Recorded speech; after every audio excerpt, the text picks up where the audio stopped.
할렐루야. 감사합니다. 축복합니다. 사랑하고 축복합니다. 만나서 행복합니다.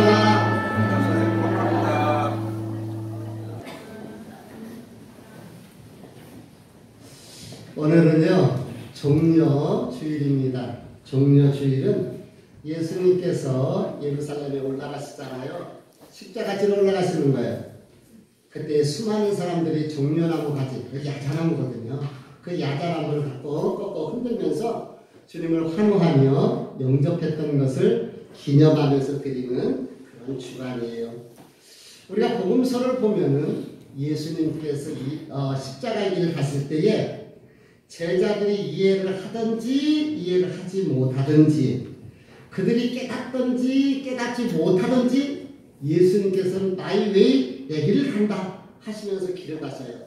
근데 그 길이 무슨 길이냐? 십자가의 길이었습니다. 예수님의 시간표의 끝은 십자가였어요. 예수님의 시간표의 종착역은 십자가였습니다. 예수님이 이 땅에 오신 목적은 십자가 지시고 희생양이 되셔서 우리를 위하여 죽으시기 위해서 이 땅에 오셨던 것입니다. 그래서 예수님이 이 땅에 오신 그 목적을 이루시기 위해서 주님은 십자가를 향하여 나가셨던 것이고요. 이번 주가 절기적으로 예수님께서 이제 고난 당하시고 십진 맞으시고 십자가에서 죽으신 그러한 주간을 맞게 됩니다. 노 크로스 노 크라운이라는 말이 있어요. 십자가 없는 영광은 없다는 것이죠. 고난 없는 이 승리가 없어요. 죽음이 반드시 있어야지만 죽음 이후에 부활이 있다는 것입니다. 그래서 오늘 우리가 함께 성찬 예식을 거행하게 되는데, 이 성찬 예식은 그 주님의 십자가에 내가 함께 동참하고 주님의 부활에 함께 동참하는 그러한 은혜의 시간, 그래서 십자가를 깊이 묵상할 수 있는 이러한 축복의 시간이 바로 성찬 예식인 줄 믿습니다. 교회를 다니는 분들 중에서 성찬에 대해서 잘 모르는 분은 없을 것이라 생각되어져요. 그런데 반복해서 반복하고 또 반복해서 들어야 할 것, 성찬의 의미요, 그 성찬의 의미는 바로 예수 그리스도에 대한 이야기인 줄 믿습니다. 예수 그리스도에 대한 이야기인 거예요, 결국은. 그래서 오늘 말씀의 근거에서 우리는 성찬의 기원, 성찬의 방법, 또 그 의미를 함께 나누어 볼까 합니다. 우리 23절 말씀을 다 같이 읽어볼게요. 같이 읽어봅니다. 시작. 내가 너희에게 전한 것은 쉽게 받은 것이니 곧 주 예수께서 자기 십자가에 떡을 가지사. 예, 여기 보니까 뭐라고 얘기합니까? 내가 너희에게 전하는 것은 주께 받은 것이니. 누구에게 받았어요? 주께 받은 것이니. 다시 이야기하면은 이 거룩한 성찬 예식의 출발 시작점은 바로 예수 그리스도로부터 시작된다는 거예요. 우리 주님께서 2000여 년 전에, 오늘은 며칠? 2019년이네요. 2019년 전에, 아니구나, 30년 후니까 예수님의 역사는 AD와 BC로 나누어져 있어요. 그래서 역사는 히스토리라 이렇게 얘기했잖아요. 주 전과 주 후로 나누어져 있는데, 주 전은 예수님이 태어나기 전, 그리고 예수님이 태어난 이유를 주 후라고 그렇게 얘기해요. 그래서 히스토리, 그 남자의 역사, 영어로 보면 그러는데 바로 예수님의 역사가 서양에서는 역사라고 그렇게 이야기를 하는 거거든요. 그러니까 우리 주님께서 2019년에 태어나셨는데 33살에 돌아가셨으니까 약 2000년이라고 합시다. 그렇게 돌아갈 수 없으니까 2000년 전에 베다니에서 우리 예수님께서 제자들과 함께 이 성만찬을 하셨다는 거예요. 그 성찬 예식이 오늘 이곳에까지, 지금 우리가 사는 시간까지도 이렇게 진행을 하고 있는 것을 보면서 이 성찬은 참으로 귀한 그러한 것이다. 우리 24절, 25절 말씀을 읽어볼게요. 같이 읽어봅니다. 시작.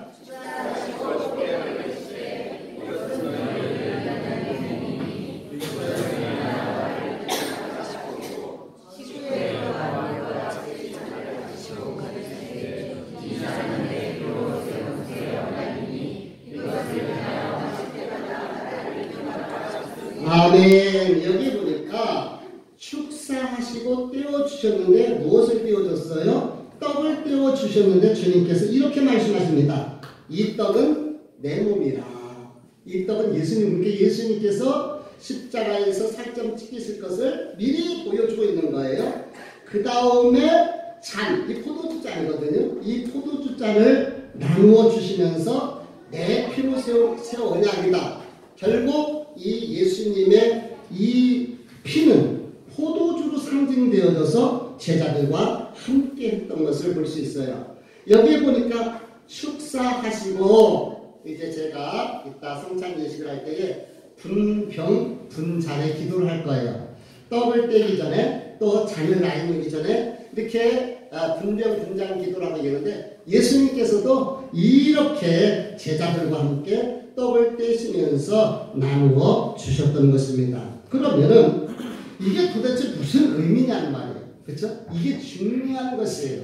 왜 예수님께서 이런 말씀을 하시고 지금 제자들이 사실 있으면 가지고 잘 깨닫지를 못해요. 이제 십자가에 잡히셔서 십자가에서 어떤 고난을 당하고 수치를 당하며 치욕과 멸시를 당하는지 아직도 잘 이해를 못해요. 근데 그 제자들에게 가르쳐주는 거예요. 그리고 훗날에 그들은 깨닫게 되는 것이지요. 그 의미를 한번 살펴볼게요. 지난번에 제가 대표성의 원리에 대해서 얘기를 했어요. 대표성의 원리라 무슨 얘기냐면은 예를 들어서 혹시 학창시절에 그런 적은 없었는지 생각을 해보세요. 선생님이 이제 종례를 앞두고 야 교실 깨끗하게 청소해놔라. 그리고 갔어요. 그리고 이제 종례를 하려고 왔어요. 애들이 시끄럽게 난장판을 만들고 싸우고 막 엄청나게 막 정신이 없는 거예요. 그때 선생님은 화가 나는 거예요. 그러니까 어떤 선생님은 애들 다 옛날에는 책상 위에 올라가. 책상 위에 올라가 보신 적 있나요? 요즘 선생님은 어떻게 책상 위에 올라가라고 그러세요? 큰일 나죠? 막 동영상 찍을 거예요 아마. 근데 우리는 그랬어요. 그래서 전체가 혼나든지 아니면 선생님께서 반장을 대표로 나오라고 해요. 그리고 반장에게 혼을 내든지 또는 반장이 우리 때는 빠따를 맞았어요. 남자 선생님은 때렸어요. 그렇게 반장이 대신 혼나든지 그렇게 되는 거예요. 그러면 반장이 혼나면은 사실 반 전체가 혼나는 건데 반장의 대표성에 근거해서 이게 대신 혼나게 되어지는 것이죠. 그렇죠? 만약에 지난번에도 말씀을 드렸는데 전쟁에서 전쟁을 하는데 전쟁이 졌어요. 그러면 대통령이 항복하면은 국민 중에 백성 중에 난 항복하기 싫어. 그래도 국가가 패망한 거예요. 대통령이 항복을 했기 때문에. 그런 것처럼 이것을 우리는 대표성의 원리라고 얘기를 해요. 그래서 고린도전서 15장 21절 말씀을 한번 읽어보도록 하겠습니다. 스크린을 보시고 시작. 사망이 한 사람으로 말씀이 죽은 자의 부활도 한 사람으로 말미암는도다. 예, 이게 무슨 말입니까? 사망이 한 사람으로 말미암아 왔다. 이게 무슨 말일까요? 사망이 한 사람으로부터 왔다라는 것은 처음 첫 번째 사람으로부터 죄가 있어서 그 죄가 모든 사람에게 오게 되고 죄의 결과는 사망인 거예요. 죄에 인해서 그 사망에 이를 수밖에 없는 것이죠. 이것을 우리가 대표성의 원리라고 얘기를 하는데요. 예를 들어볼게요. 저는요 전주희 씨의 집안의 자손입니다. 전주희 씨 혹시 계시나요? 이성철 집사님.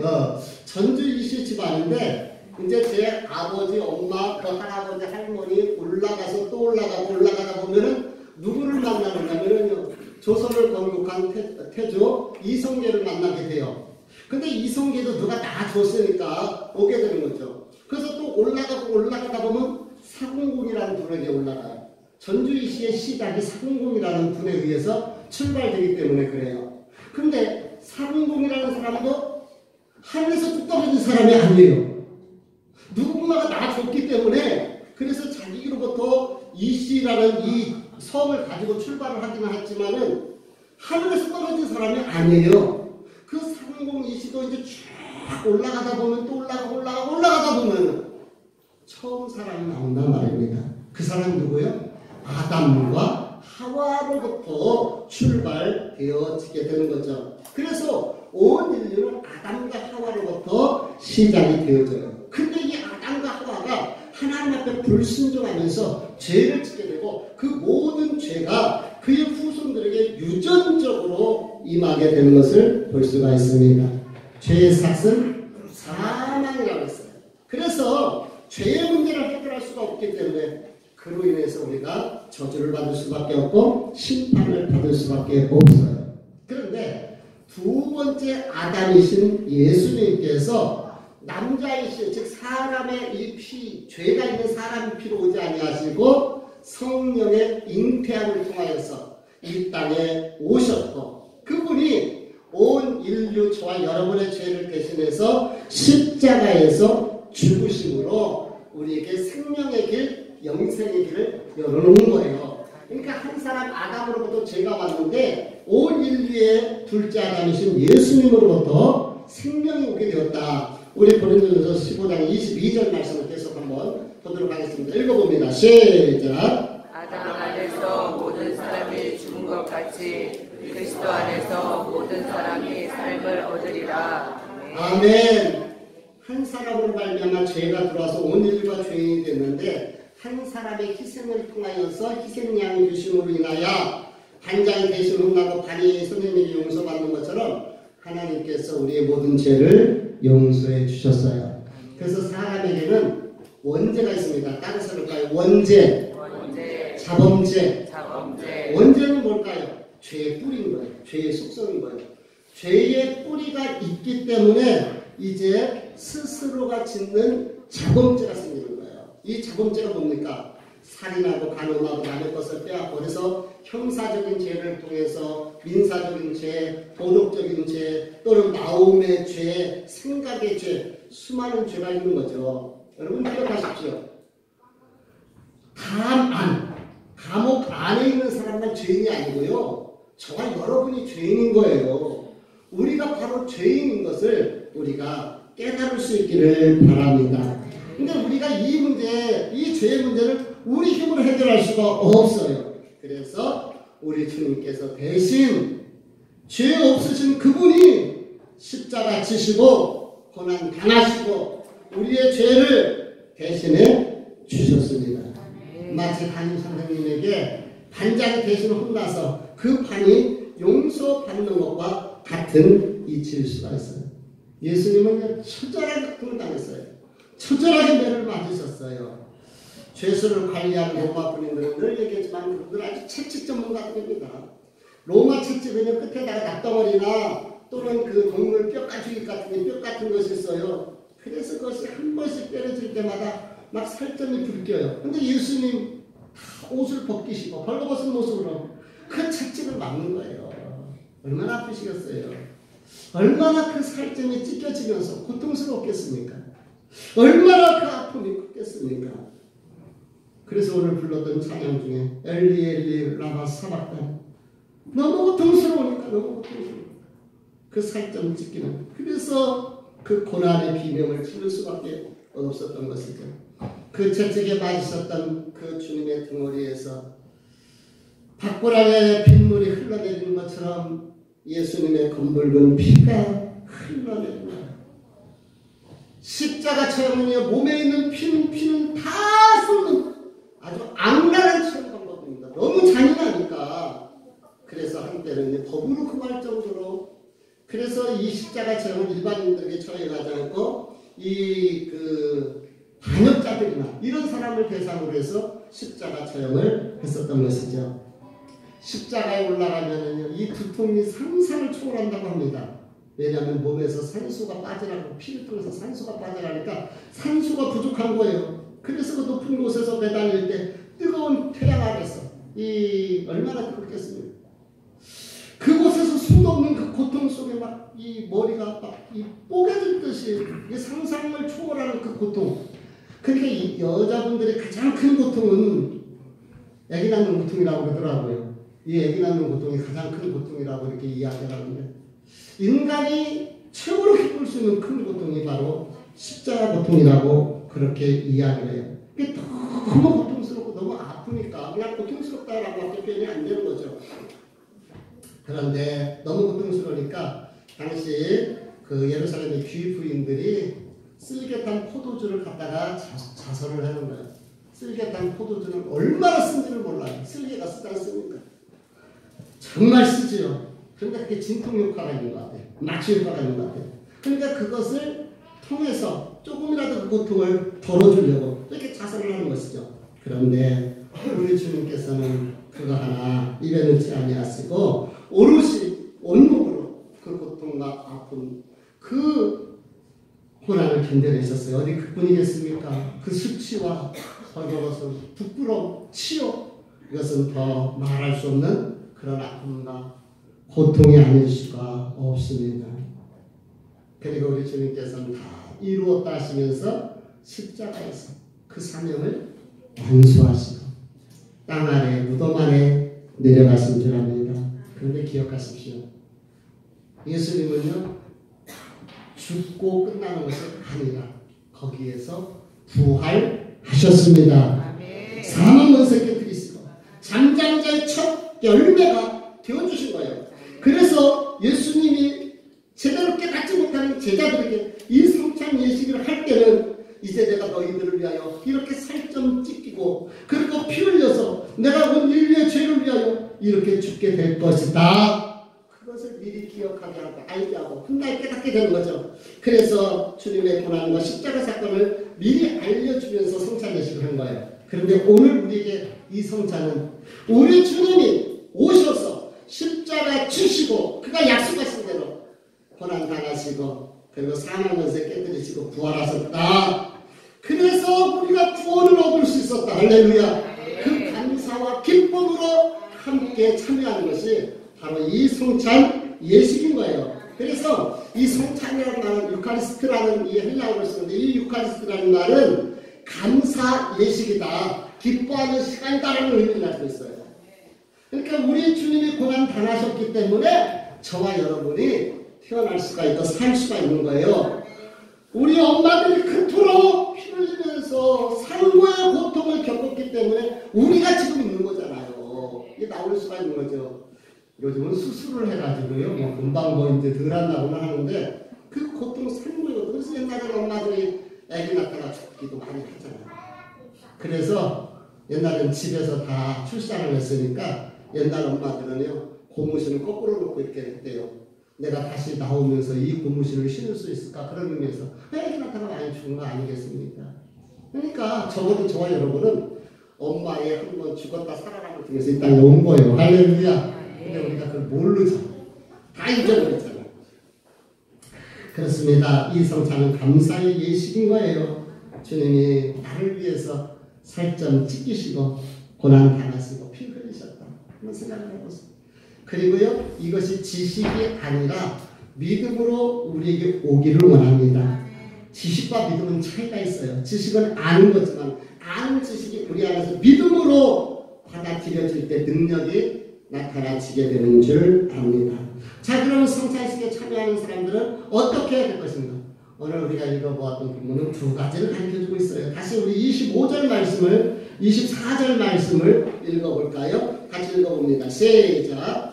그러시고 때로 가르치되 이것은 너를 위하여 이것을 행하여 나를 하시니. 네, 주님께서 뭐라고 말씀하십니까? 나를 기념하라. 또 25절 말씀대로 마실 때마다 나를 기념하라. 내 피로 세운 새 언약이니 이것을 행하여 마실 때마다 나를 기념하라 라고 얘기를 해요.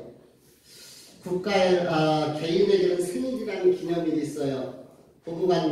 부부에게는 결혼 기념일이 있습니다. 회사는 창립 기념일이 있어요. 국가는 국가 기념일이 있습니다. 기억하게 되는 거죠, 기념일을. 그러면서 그것을 지키게 되는 거죠. 오늘 성경은 주님께서 너희들은 이제 앞으로 십자가를 기억하고 십자가를 기념하며 구원의 은혜를 잊지 말라. 이렇게 우리에게 주고 계시는 거예요. 그래서 반드시 우리가 주님 오실 때까지 우리 주님의 십자가를 기억하시고 기념하시고 한 걸음 더 나가서 우리 주님께서 우리에게 새 언약을 주셨어요. 그 새 언약이 뭐예요? 예수님 다시 오십니다. 할렐루야. 주님 다시 오실 때까지 나는 이 길을 좋은 길이지만 이 길이 생명의 길이고 이 길이 영생의 길이고 이 길이 승리의 길이기 때문에 나는 이 길을 가리라. 그래서 우리가 그 찬송가를 부른 것 아니겠습니까? 첫 번째는 기억하고 기념하며 주님의 다시 오심을 기다리는 거예요. 아멘. 두 번째로는 우리 26절에도 다시 한번 약간 읽어볼게요. 너희가 이 떡을 먹으며 이 잔을 마실 때마다 어떻게 하라고? 주의 죽으심을 다시 그가 오실 때까지 전하는 거예요. 예수님 다시 오실 때까지 예수님이 나를 위해서 죽으셨습니다. 죄인을 위해서 죽으셨습니다. 그분이 부활하셨습니다. 라는 것을 전하라는 거예요. 주님이 하신 얘기 큰 얘기 아니에요. 큰 어려운 거 하는 거 아니에요. 다른 거 얘기하지 않으시고 십자가를 기억하고 기념하며 다시 올 때를 기다리고 그리고 주님 오실 때까지 그 사실을 십자가의 사건을 전하라. 그래서 예수 믿는 사람들은 전도해야 할 책임과 사명이 당연히 있는 거예요. 왜? 구원의 물증과 구원의 은혜와 천국을 소망하는 사람들, 천국을 예수 그리스도 통해서 우리가 얻었는데 그 예수님을 전하지 않는다는 것은 반칙이에요. 반칙. 반칙하지 마세요. 반칙이에요.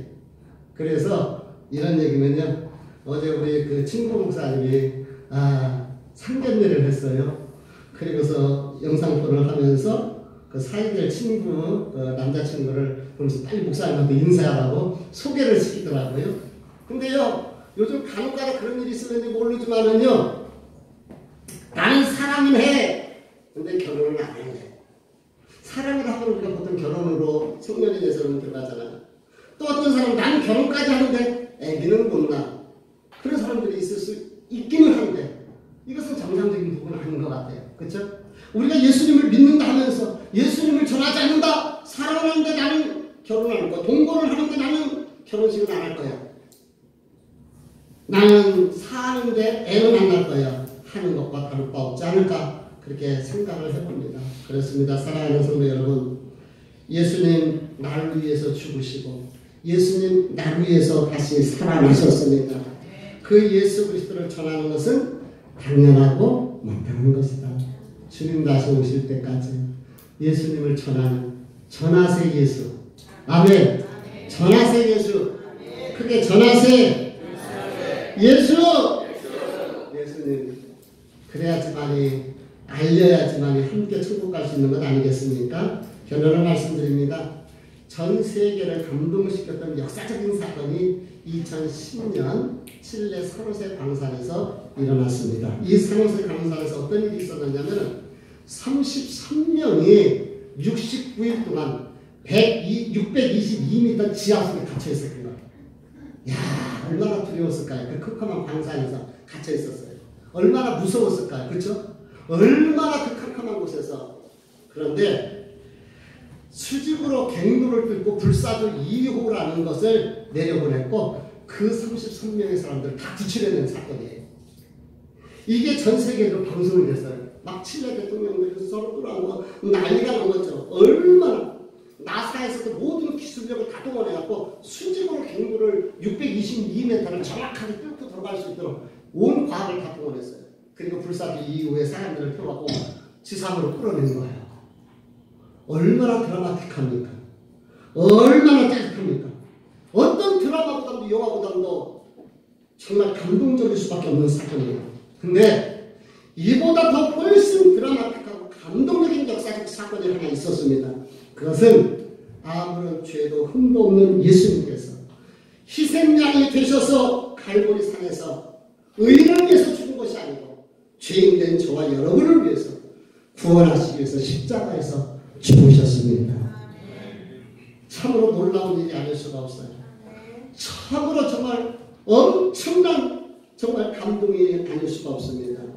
한번 생각을 해보세요. 그 불사조를 타고서 사람들이 그 캄캄한 지하에서 지상으로 구출된 것처럼 죄와 저주로 저 지옥에 가서 고통당할 죄인들이 생명으로 영생으로 천국으로 갈 수 있다는 사실, 이게 얼마나 놀라운 일이고 얼마나 귀한 일인가요? 왜 죽음은 끝이라고요? 진짜 그런가요? 그 사람은 지난주에도 말씀드렸던 것처럼 절대 땅속의 군뱅이가 매미가 될 수 없다는 사람, 내 손에 불을 쥐어도 땅속의 매미가 군뱅이가 될 수 없다는 사람과 똑같은